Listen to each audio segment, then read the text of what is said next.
Hey, what's up, everybody? This is Nick Eden. Thank you for tuning into the channel. I wanted to give you guys a quick update, but in the process of doing it, it made me think of an entirely new piece of content that I can offer. And so, welcome to the first episode of Morning Cup of Merch. So, guys, I wanted to give everybody just a quick update on some things with merch by Amazon, Redbubble, and stuff I've been working on. So first, you guys probably are wondering why at this point there is no new episode of the 4554 podcast, which was supposed to come back out March 18th. Well, first and foremost, I'm sorry to everybody because the show is done, but I've been having some problems with my podcast host, so I'm switching podcast hosts. So now I have to re-record the show because the information is old. So that show will be up on this coming Monday. So that's going up ASAP. Thanks to everybody who's been so patient with me. In addition to that, if you guys listen to the Merch Money show that I was on at the end of January, I talked about my new book, Word of Mouse, on reputation management within print on demand. That was also supposed to drop March 18th. However, my editor has told me that, hey, there are a few things that we need to kind of retool. And I say editor, it's not like I've got a publishing company or anything like that that's putting out the book. I'm self-publishing the book, but I have a friend of mine who was my old editor when I was writing for another website. And so she's just kind of helping me out with everything. So she's like, look, we need to retool a couple things. And so I will give you guys updates on it as we get closer to the new release date for that. So that's where we are with those things. But there's been a lot of stuff going on with merch lately, and just print on demand in general. So I want to just kind of give everybody a quick update on that, as well as offer a couple of tidbits that have been helping me out. First and foremost, if you guys have checked your dashboards, you should probably see that on a rolling basis, merch will be rolling out a new beta uploader. I wish I had it with me that I could read it right now, but I'm driving, so so we're not gonna do that. But essentially, what's going on is this new uploader will allow you to upload to multiple products and multiple marketplaces. This is something that we've been talking about for years on the platform, and I think it's well overdue. I will say this much. This is why I'm such a big advocate of everybody doing those surveys that come out every month. If you don't know what I'm talking about, please check your promotions or social folder or spam folder. Merch does send out these surveys every month. This is important. This is our chance to tell the platform what we want, what we need.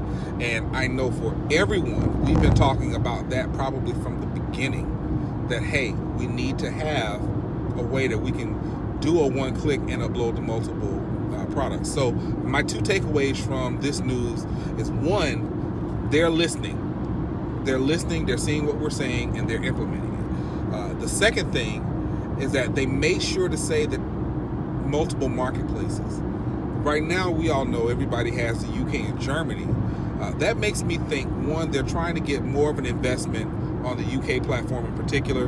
We've seen the recent updates about the webinar that they did a couple months back for AMS, as well as just, it seems like a lot of push towards that UK market. I think the reason because of that is, I think when they first said, hey, we're going to do this UK marketplace and German marketplace, we all got excited because we thought it was going to be the wild, wild west of merch, like when it first opened back in 2015. And when it did not happen like that for everyone, I think people kind of shied away from it a bit. And it's to be expected. It's understandable. But I do think that it's still very viable. It's still a marketplace that's trusted by people across the world. And I know a lot of people who sell in the UK, just in Amazon in general, private label, and they do very well. So I think they really want to push that. And I think them saying, hey, multiple marketplaces, they always subtly suggest, hey, you should be doing this. So I want to pay attention a little bit more to that. And I feel like in addition to that, in Germany, they're going to be adding some more marketplaces, which I've got my eyes on Canada. I can't wait. I cannot wait for them to open Canada. But I think that everybody should go ahead and put a reinvestment into the UK market. And once this beta uploader goes into, full live, that'll give us really the opportunity to add a lot more products. I think that where a lot of people may mess up when it comes to uploading for the UK, because we may not know all of the different cultural things there, the difference in sayings and jargon and things like that, we get a little intimidated. We may not know, what works in the States might not work in the UK. But there are certain things that will. So one thing, I don't mind giving you guys this one. One thing I've been working on is Pride Week, right? LGBT Pride Week, or Pride Month, I'm sorry. So just like you've got Pride Month in the United States, you've also got it in the UK. So you have Pride celebrations in DC, in LA, in Miami, in New Orleans. But you also have a big one in Birmingham, UK. So while you're designing for those other events, design for the UK. Use the same shell design. I mean, obviously you don't want to use a crappy one, but if you can get a good shell where you can personalize and scale with different markets, why not add the UK into that? And look up some keywords that may, trigger searches in the UK. It's just that simple. Don't overthink this. Research, do your due diligence, but don't overthink it. So that's kind of my concentration when it comes to the multiple marketplaces.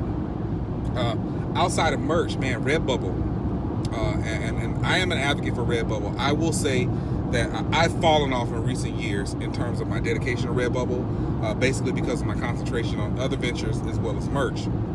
But Redbubble gave me my first great Q4,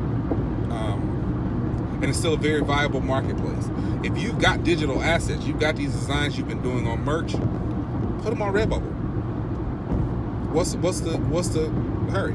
Oh, well, what's the problem? Now, I will say this. Before, it was very much so cumbersome. When you go to upload one thing, you've got to go in and reshape everything. It gets a little cumbersome. I understand that. And Redbubble understands that as well, which is why recently they released a new way to upload, which you can actually copy the settings from another design and put them on there and just replace the image.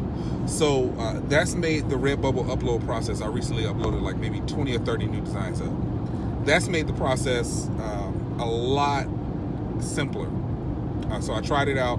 What I will say is this, and I have a bad habit of this too, because sometimes your old listings may have skipped a couple of things just to save time, I would say go in and I would do a private listing, or I would do two private listings. One would be for designs on darker colors. The other will be for designs on lighter colors, right? So go ahead and do those. They're unlisted, and it's just a template that whenever you get to upload, you can go in, copy the settings for this design that goes on dark. Okay, cool. And now let me upload my designs on there using that template, and it'll just speed the process along. So that would be my advice on that. Utilize it. Again, you've got those digital assets. Even if you just do 2 or 3 a day, doing that over the course of a month, you'll have a lot of your designs up on Redbubble. They have some great organic traffic. In addition to that, they got a price drop. I thought that was pretty hot. So now they're at $16.99 for tees. I have to look and see what the royalty on that is, because years ago, Redbubble's, the royalties were notoriously low, and that's when the shirts were $25. So now with them being at 16, I'm wondering what's that going to be like. So I need to go back in and check that. But another thing that was really nice to see as an update is, and I got this off RJ and Matt's channel. I'm gonna get to that in a second, or RJ's channel. But they now have official licensing. So they have brand partners that you can go in. It's much like merch announced with Collab last year. But you can go in and you can design for officially licensed partners like Rugrats, Rick and Morty, a few other ones. You don't have to apply to be into the program like you did with merch. You do have to submit your artwork, and if it's approved, then it'll go live on the site. And it'll just be where you can use it for that site. You can't take that asset and put it on merch and be like, oh, well, I've got the license. No, it doesn't work like that. But I've done some licensing in the past. It's worked out really well. I've done it on a collegiate end. which planning to expand this year. But officially licensed, it really gives you a chance to push for a lot of promotion areas that you didn't know before that you could do. So I'm really looking forward to doing a lot with that program there. So, and I suggest everybody, if you're not on Redbubble, go ahead and hop on and just kind of get your feet wet with the platform. Speaking of RJ and Matt, I recently subscribed to their top secret merch project, and I have to say, and I say this not being an affiliate, the value that's coming along with that is impeccable. I got it when it was $10 a month. It's at $20 a month, but even then now, I mean, what they're giving, guys, we're talking about 2 webinars a month, a private mastermind, and a Slack group. Like, it's definitely worth it. I'll link it a little bit later to the description here when I get stationary, but I will say it's very much so worth it. Now, I would say if you are stifled right now in your research, and it's not about just, we're going to sit under RJ and Matt and we're going to learn everything that they know about merch. It's not that. It's a smaller group of like-minded people who are, trying to reach the same goals. And at that point, I think that I think that's very much so needed. It reminds me of Facebook in the early days of merch, before the groups got really, really big and everybody got tiered to this and that. It's just kind of getting back to the basics. Okay, I found some like-minded people. We're on the same wavelength about this. Let's collab and let's make some things happen. So I would suggest, if you guys have not joined that, I would absolutely suggest joining it. It's well worth the $20 a month, and before it goes up, because it could very well go up again. So that will be my thing on that. I'm actually going to be doing this every day. So I make this drive every day, and originally I was like, well, maybe I can call it the POD Daily Drive, but I don't want to step on Anthony and Kevin's toes. They were doing the Merch Daily Drive, which I absolutely loved. They don't do it anymore, but they got some amazing content on their channel, Call Center BS. So, but yeah, I'm really enjoying this. I make this drive every day, and I'm talking to myself out loud about merch, so I might as well make it my morning cup of merch and provide a little content for you guys. If you have not already, please like the video, subscribe to the channel. I will see you guys tomorrow.